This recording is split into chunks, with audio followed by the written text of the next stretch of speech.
Mhm.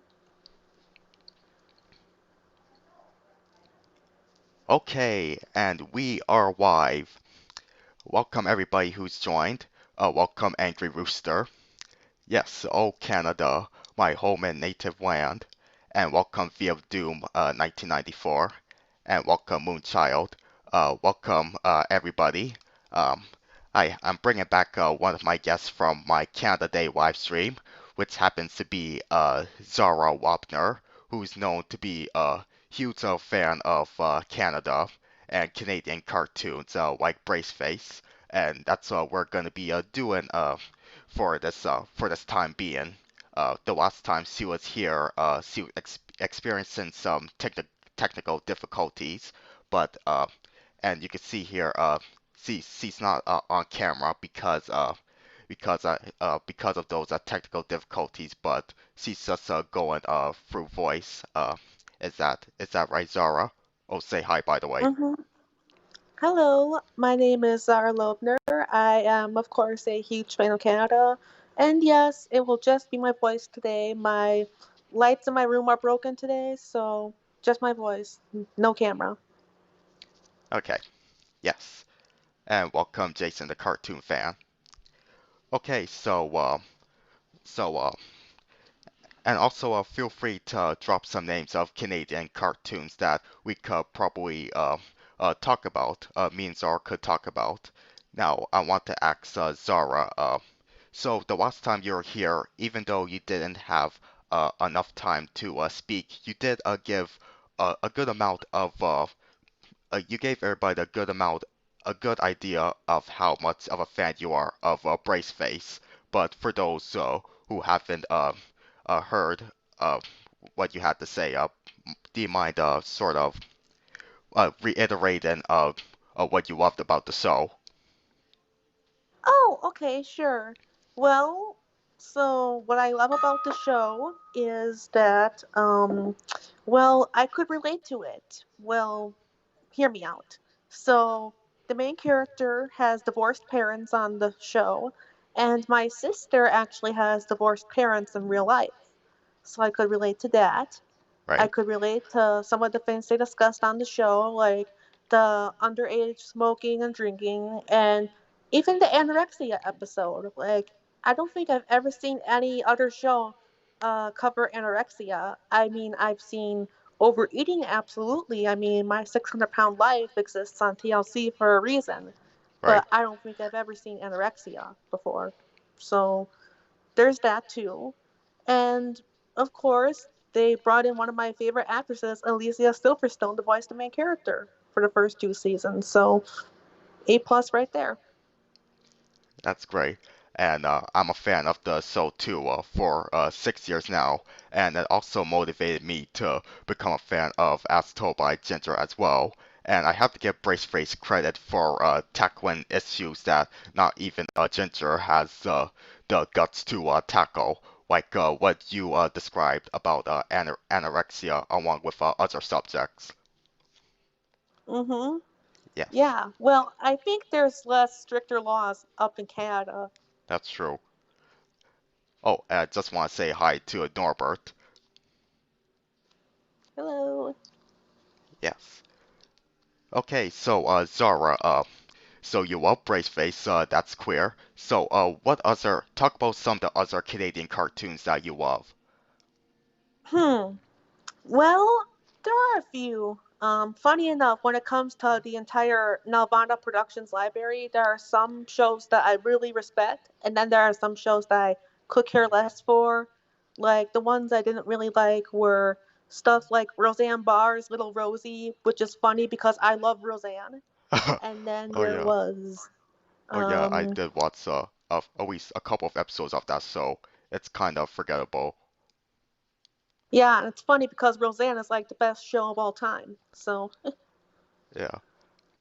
and then there was a few of those early 80s Star Wars cartoons like droids and Ewoks didn't really do much for me.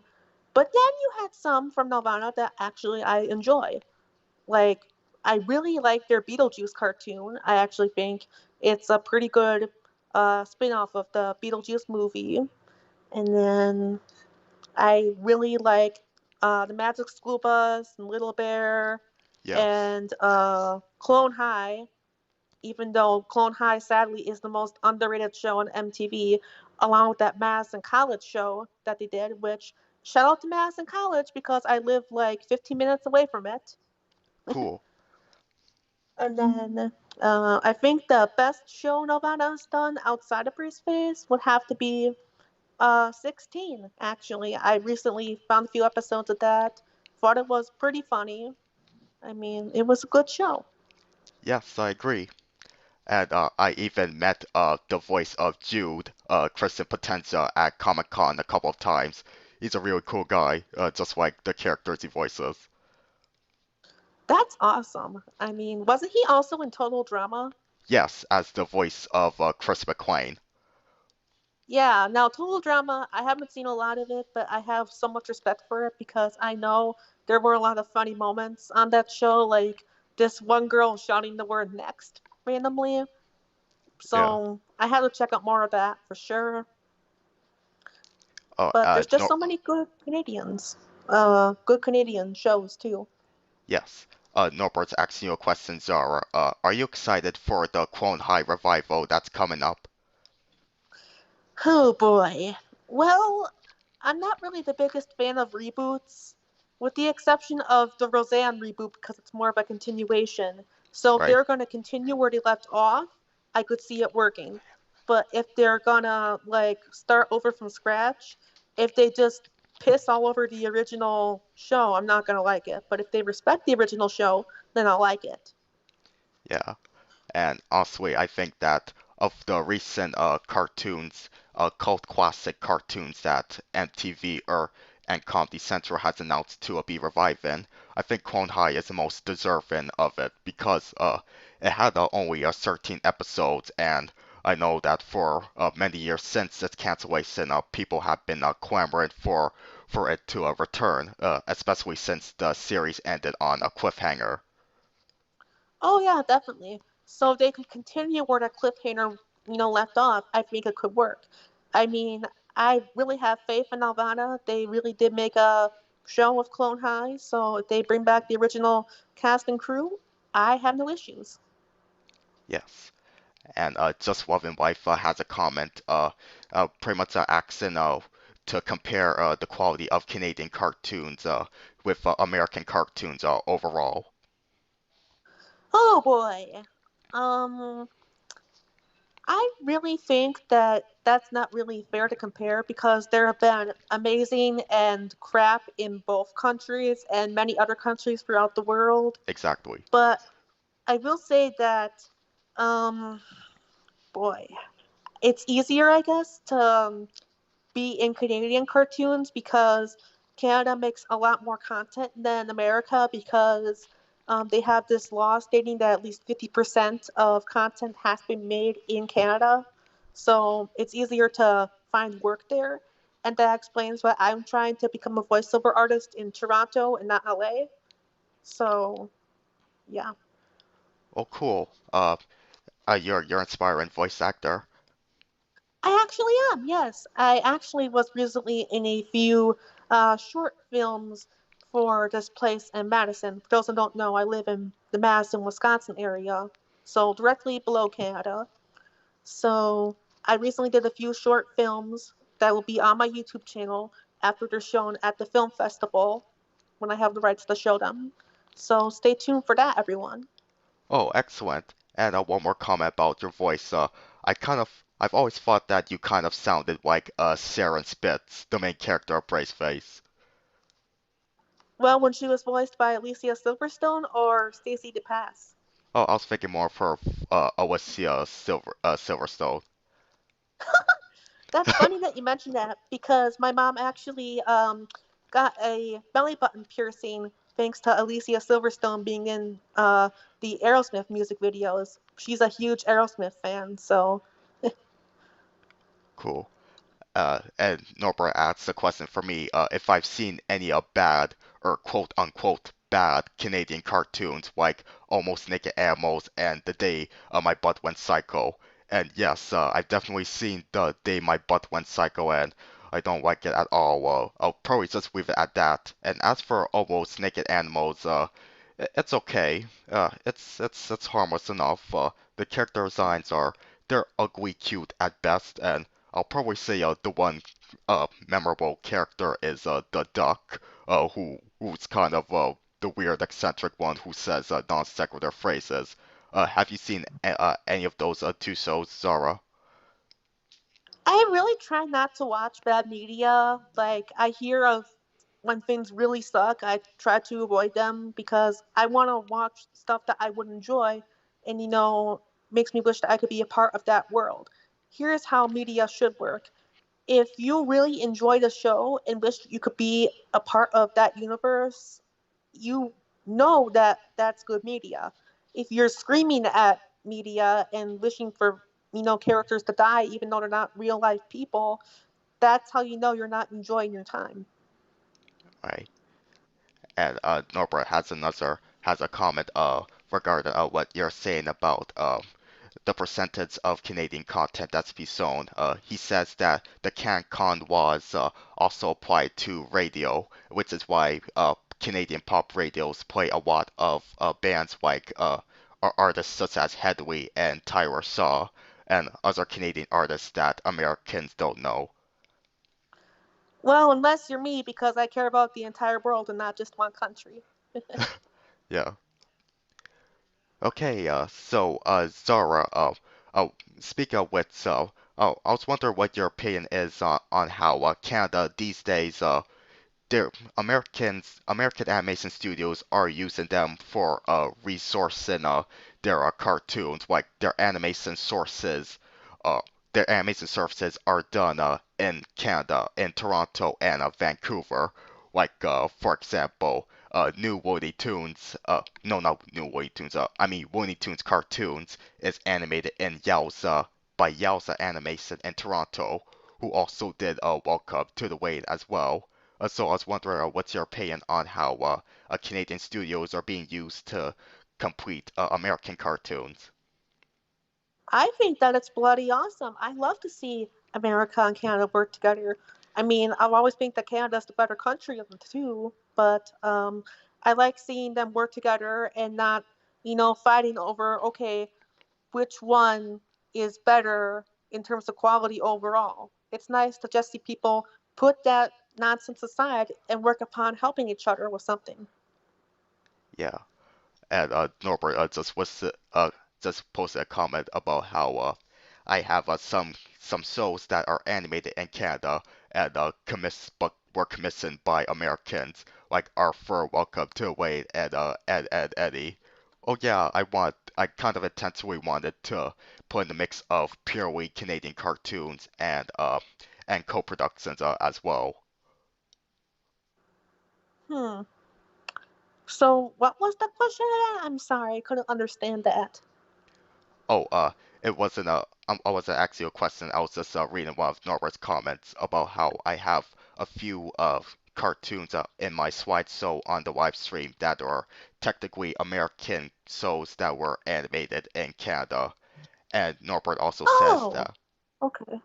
oh yeah, and Norbert says that when he thinks of Canadian cartoons, he thinks more explicitly Canadian commissioned cartoons like 16, Atomic Betty, and Fly Around Junior High.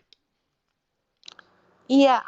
So, funny enough, I'm a huge American Horror Story fan, and one of the actresses from the seventh season cult, Alison Pill, actually got her start in a Nelvana show called Redwall. Now, she's Canadian, so it makes sense, but still, it's funny to see how someone that I really didn't like that much in AHS cult did a pretty decent job of voicing the character in Nelvana's Redwall.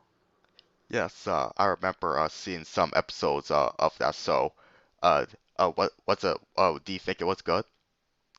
Um, I haven't seen too much of it, but I know it's an adaptation of some French books or something like that. And I guess I would watch more just for Alison Pill and Tim Curry. Definitely Tim Yes, Curry. yes, Tim Curry's also. Okay, And then, uh, yeah, so there were just a lot of good things, I guess. to come Yeah, out in Nelvana. Well, at least a good amount, I'll say. yes. Just one my wife asks, do you think Canada will be better off with more studios that focus on more TV cartoon series? Um, I guess they could use like maybe a few more. They don't really need a lot more. Their output has been pretty consistent during the last um, decade or so, so I don't see a need to improve much more. I mean, I think they're doing okay. Okay, and I want to know your opinion on Zara on what I personally think are some of the best examples of animation that Canada has to offer, which is the sorts from the National Film Board of Canada. If you've seen any of them, and which ones are your favorites? Sadly, I haven't seen any of those. Like, I haven't really seen a lot of Canadian short films, unfortunately. Oh, well, oh, don't worry, I'm gonna recommend a couple. You used to be Okay. able to find them free on the National Film Board's YouTube channel or website. Like I recommend the two I recommend the most are The Cat Came Back and The Big Snit, both from the late 80s, or well, technically The Big Snit's from 1985, so that's mid 80s, and The Cat Came Back is from 1988.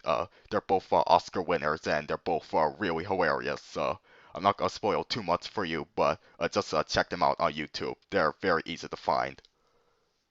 Okay, I'll definitely check out a lot more Canadian shorts for sure. Yes.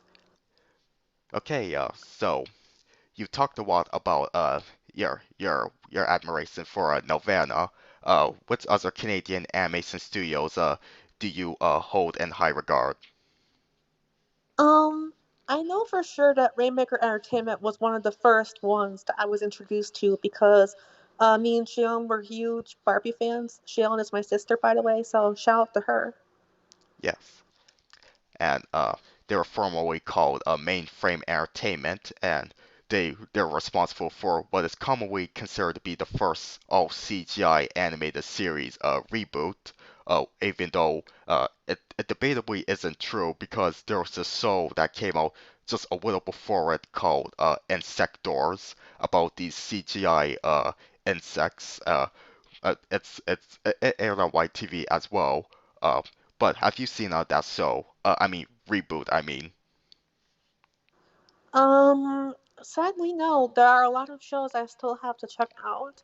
The issue with me is that there's a lot of shows that I'm currently watching with my family, and then whenever time I do have that spare, I usually play like a game. Like I'll play some Jelly Splash or some Mario Kart or something. So there's not really a lot of time for me for myself. But once I get some, I'll definitely check out more of these things that you're talking about. Cool. That's understandable.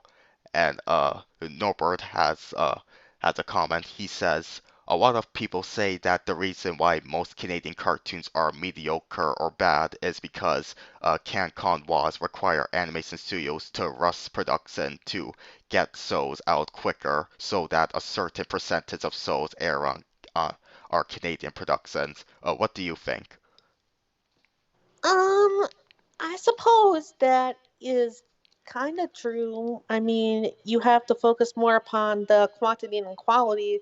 But even with that said, for me, I would still like to, be a Canadian citizen more than an American citizen because I would be, you know, probably more accepted in getting roles in these shows because, they have to put out so much so fast. So it's easier for me to just be a part of these shows made in Canada and in America because in America, you're basically screwed when it comes to getting a role for any show, live action or animated, because there's just so much, that isn't being done. Like, for example, they're not letting um, people even audition sometimes if they don't meet certain requirements. But with Canada, because they're making so much so fast, you have a better chance of being in their shows. Oh yeah. Oh, that's interesting to hear, Zara. Definitely. I always find like anything like America versus Canada interesting. It's really interesting. Fun fact, actually, getting a bit off topic here, but I saw this video about Canada versus America, and out of 163 countries total, the happiness rate was Canada number 8 and America 141. What does that tell you? Wow, really? Yep, Okay, well, cheers for Canada. definitely. Yes. Okay, so, uh, a- any other Canadian cartoons that you like, Zara? We'll be here for a couple of about 10 more minutes. Okay, cool. Any more that I like? Well, I haven't really watched a bunch of Canadian cartoons as of lately because I've been busy watching a bunch of live action shows of my mom. But um, one that I definitely can remember from when I used to like watch a bunch of shows with um, my sister Shaylin was actually funny enough. This goes like back to when I was still a preschooler, so the Backyardigans. Yes, I loved that so as a kid. It's been years since I've seen it, obviously, but I don't remember it being bad. I remember being okay. Oh, I was jamming to the songs that the characters would sing.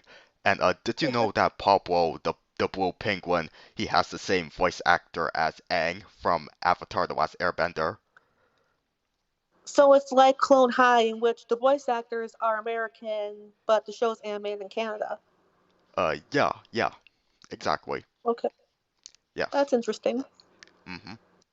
And oh, Moonchild says that Wayside is real good. Yes, I really love Wayside. Well, I haven't watched it regularly in a long time, but when I became a fan of it almost 10 years ago, I was really laughing at the characters' antics, and it's a really good looking show as well. Have you seen it, Zara? It's funny that you mentioned that because I actually have seen Wayside. Now, I grew up with the Wayside School books in elementary school, and I loved everything about them. Like, literally, the only issue I had with the Wayside School books was is that there wasn't enough of them. Well, there's a fourth one now that came out this year, but still. And then when I saw the show, I thought it was okay. It was not the books, but I wouldn't say that I hate it, but it's not really my favorite either. It's fine overall, I guess. Okay. Uh, I'll admit I never read a single page of the Wayside School book, so I came into the cartoon by judging it by what it does on its own, and I enjoyed it a lot. But I'll probably, in fact, it kind of motivated me to probably pick up one of the Wayside School volumes. Which one would you recommend is the best? For me, the first one from 1978, Sideways Stories, is obviously the best because it's the one that started it all. Okay, thanks for the recommendation. Hmm. Yeah. Just Love and Wife asks, do you think Canada is lacking diversity in cartoons? Good question. I haven't really seen a lot of modern Canadian animated shows, but from the Canadian animated shows that I have seen, like, of course, Clone High, Braceface, 16, I would say that they have a good amount of diversity. Like, I've seen whites with blacks and Asians and Pacific Islanders, even, so on and so forth. Yes. Okay. Uh, so we're gonna be wrapping up a bit soon. Any other comments you like to add? Me? Yeah. Oh, okay. Um, Well, just check out some of these amazing Canadian shows. Just because it's not from America doesn't mean that it is not good. Canada has made a really good handful of good shows. I mean, I still have to check out more Ed and Eddie, but I think it's really popular in the States for a reason. Oh yeah, it is.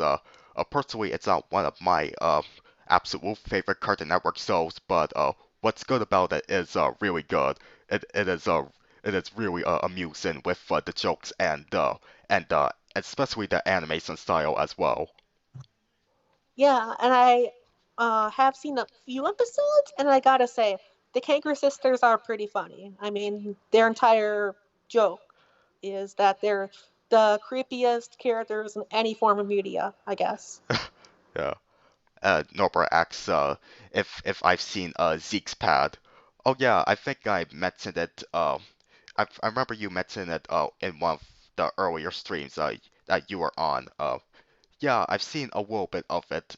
If you don't know, Zeke's Pad was a show about this teenage boy who had sort of this drawn tablet, and whatever he draws in it comes to life. Uh, I don't have strong memories of it, but I remember it being okay. And I don't think you've seen it either, right, Zara? Well, no, but I'm just hoping that it's at least better than Donkey Kong Country because as a huge Super Mario fan, that was really sad. Yeah, Donkey Kong Country. I've seen probably a little bit of it. I mostly know it for its really really primitive CGI and the memes like when Donkey Kong was singing, "I'll sour you with coconut cream pies." Yeah, the studio behind Braceface can't work with Nintendo. That is really sad, actually. Yeah. But Okay. yeah, I mean, there is a lot of good things to say, and there are a lot of bad things to say. That's about, the golden rule in life. I mean, that applies to everything in life, basically, because if, everything was perfect in life, there would be no room for improvement and getting better. So just Yeah. find one little nitpick, even sometimes, and it makes you feel good that you're able to improve. It's how you're an artist, basically. Yes, a life is full of hits and misses, and mistakes. I would say they're one of the most I inevitable things that are in life. Like you can't avoid them. But the things that are good that you succeed in, uh, you sort of appreciate them a lot, right? Definitely, definitely. Yeah. And, I guess, are we about out of time? What was that? Are we about out of time? Oh yeah. We're gonna be wrapping up now. Okay. Okay, I would just like to once again promote those short films that will be coming out on my channel soon. One will be coming at least in October, and the other one will be coming as soon as production on it has finished. And I will keep you posted on my Twitter for more details. So I guess outside of that, just have a great day, night, whenever you're watching this, and keep on rocking Canada. Yes, thank you, Zara. The links to Zara's YouTube channel and Twitter are in the link to the description of this live stream, so you could subscribe and follow her from there. So, Zara, I'd like to really thank you for your time expressing your love for my home country. Of course, anything for Canada. Yes, and also hear that your birthday's coming up soon, so I just want to wish you a happy birthday. Oh, yes. Happy, happy birthday. Sadly, it's not in Canada, but next year it will be. Yes. Uh, Okay, so once again, you are a great guest, Zara. Thank you for your time. Of course. Thank you for having me. Yes. You take care now. Okay. Okay, bye.